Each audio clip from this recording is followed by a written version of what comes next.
బలమైన ఆధారాలతో ఇక్కడ ఫ్రాడ్ జరిగింది, ఇక్కడ టీఎస్సీ అనేది పేపర్ లీక్ అయింది, ఉద్యోగాలు అందుకున్నారు అని కూడా మన వైఎస్ఆర్సీపీ పార్టీ చెప్పంటే ఎక్కడ కూడా బేకారు చేయకుండా ఎక్కడెక్కడ ర్యాలీలు మనుషులతో పోలీసులతో ఎక్కడ పడితే అక్కడ అడ్డుకుంటుంది గుట్ట ప్రభుత్వం అని చెప్పి తెలియజేసుకుంటూ సోషల్ మీడియాలో క్లియర్ గా 15 లక్షలకు ఒక పోస్ట్ అమ్ముకుంటుంది మనం చూసామా లేదా? అదే కాకుండా గురుగు అనే గోల్డ్ మెడలిస్ట్ కు ఉద్యోగం వచ్చిందా? కానీ ఎవరికి ఉద్యోగం వచ్చింది? పేపర్ వాళ్ళకు, జూడోలో ఉండే వాళ్ళకు, తర్వాత సాఫ్ట్వేర్ వాళ్ళకు, వారికి కూడా సర్టిఫికేట్ ఎవరు జారీ చేశారు?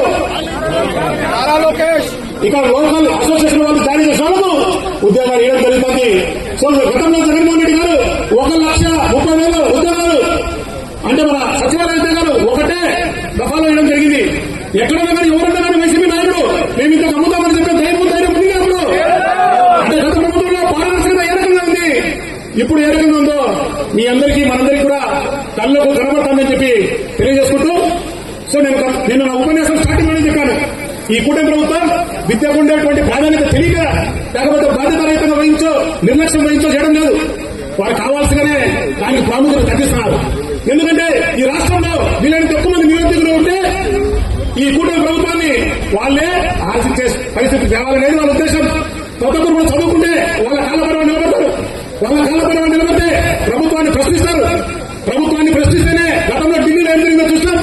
ఆ ర్యాలీ మొత్తం ఉద్యోగం రాకుండా చేసినటువంటి ప్రభుత్వాన్ని నిలవాలంటే మనమందరం చైతన్యవంతులే. ప్రతి ఒక్కరము కూడా ఈ రాష్ట్ర ప్రభుత్వం, ఈ వైసీపీ ప్రభుత్వం ఇచ్చినటువంటి పిలుపు, వైసీపీ పార్టీ ఇచ్చినటువంటి పిలుపు, జగన్మోహన్ రెడ్డి గారు ఇచ్చినటువంటి పిలుపు ప్రతి ఒక్కరి హృదయాల్లో చెరగని ముద్ర వేసుకొని మనమందరం గ్రామ స్థాయి నుంచి స్టార్ట్ చేసి ఈ ప్రభుత్వాన్ని నిలవేసిన రోజు ఈ యొక్క ర్యాలీకి అర్థం ఉంటుంది. మనం చేసేటువంటి ఉద్యమానికి కూడా ఒక అర్థం ఉంటుంది. కాబట్టి మనమందరం కూడా ఒకటే జగనన్న బాటలు నడవాలి, జగన్ సీఎం గా చేసుకోవాలి.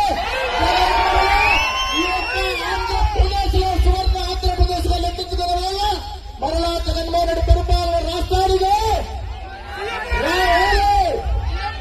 ఈ రాష్ట్రానికి జగన్మోహన్ రెడ్డి పరిపాలన రావాలంటే మనం అందరం కూడా నడుము తెగించి చేతులు తెగించి ప్రతి ఒక్కరూ జై చలనేటువంటి నిదానముగా ముందుకెళ్ళి చెప్పండి అందరూ జై చలో, జై చలో. కట్టుబడి వ్యవహారాలు, పేద విద్యార్థులు కట్టుబడి వ్యవహారాలు చేసినటువంటి ఈ ప్రభుత్వానికి కళ్ళు తెరిపించాలి. ఈ ప్రభుత్వం కళ్ళు తెరిచి న్యాయం వైపు నడవాలని చేసే ఈ మా ప్రయత్నమే ఈరోజు చేసేటువంటి కార్యక్రమం. మీరు ఆలోచించండి, ప్రభుత్వం వచ్చినప్పటి నుంచి మన మెడికల్ కాలేజెస్ ఉన్నాయి. కేవలం 3,000 కోట్లు ఖర్చు పెడితే ఈ రాష్ట్రంలో ఉన్నటువంటి పేద విద్యార్థులందరికీ కూడా మెడికల్ విద్యను అభ్యసించే అవకాశం వచ్చింది. కానీ మీరేం చేశారు? ఆ 3,000 కోట్లు ఖర్చు పెట్టకుండా అక్కడ ఉన్నటువంటి తెలుగుదేశం పార్టీ వ్యాపారస్తులను కొల్లుడి వాళ్ళందరికీ కూడా ఒక కాలేజ్ ఇవ్వాలని చెప్పి ప్రయత్నం చేశారు. దేవుడు దేవల్ల మనం చేసిన కృషి వలన, మన జగన్మోహన్ రెడ్డి గారు చేసినటువంటి ఆ రిక్వెస్ట్ వలన ఎవరు కూడా టెండర్ వేయలేదు. వేసిన ఒకటి కూడా డిస్క్వాలిఫై అయిపోయాడు.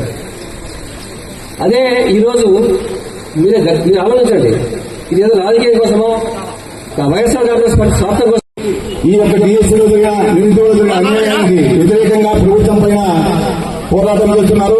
దానికి మద్దతుగా వైఎస్ఆర్ పార్టీ జనసేన కార్యక్రమాల వాళ్లకు మద్దతుగా నిలవడం జరిగింది.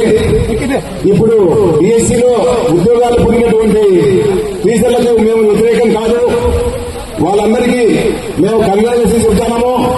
కాకపోతే మా వ్యతిరేకమంతా మేము వ్యతిరేకించేది ఏంటంటే స్పోర్ట్స్ కోటాలో జరిగినటువంటి అన్యాయం గురించి మేము మాట్లాడుతున్నాం. స్పోర్ట్స్ కోటా 2% ఉంటే దాని తనకు సంబంధించిన వాళ్లకు ఉద్యోగాలు ఇచ్చుకునే ఉద్దేశంతో లేని క్రీడలు దాంట్లో చేర్చి 63 క్రీడలు చేర్చడం జరిగింది. దాంట్లో పెంచేయని ఒక లఫంగి అని ఒకటి కొత్త ఏమి తెలియనటువంటి స్పోర్ట్స్ పెట్టారు. దాంట్లో ఆ స్పోర్ట్స్ కార్యక్రమంలో అనేక రకాలుగా విధ్వంసపరంగా వాళ్ళకు సంబంధించినటువంటి వ్యక్తులకు ఉద్యోగాలు ఇచ్చుకోవడం కోసము పేకాట కూడా స్పోర్ట్స్ కోటాల క్రీడలు కింద చేర్చడం జరిగింది. భారతదేశంలో ఏ రాష్ట్రంలో కూడా ఇంత దారుణంగా ఇటువంటి స్కీములు పెట్టి లేని స్పోర్ట్స్